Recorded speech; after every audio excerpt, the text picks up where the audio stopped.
যাজক ইসরা জেরুজালেমে ছিলেন এবং রাজার আদেশে নহিমের সঙ্গে ফিরে এলেন। তারা উভয়েই প্রভুর নামে মহৎ আশ্চর্য কাজ করছিলেন এবং প্রভুর মন্দির নির্মাণ করছিলেন। এবং সেখানে লেখা আছে, তাহারা ভীত হইয়াছিলেন।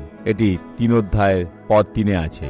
ইসরা 3 অধ্যায় 3 পদ। তাহারা যজ্ঞবেদী স্বস্থানে স্থাপন করিলেন, কেননা সেই সকল দেশের লোক হইতে তাহারা ভীত হইয়াছিলেন এবং সদাপ্রভুর উদ্দেশ্যে তাহার উপরে হোম অর্থাৎ প্রাতঃকালে ও সন্ধ্যাকালে হোম করিতে লাগিলেন।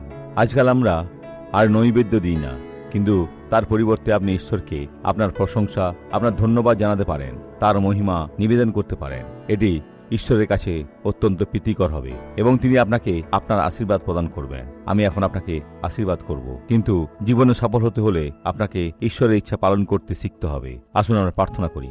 পিতা, আমরা আনন্দের সাথে কিন্তু ভয় ও শ্রদ্ধার সাথে তোমার সামনে উপস্থিত হয়েছি।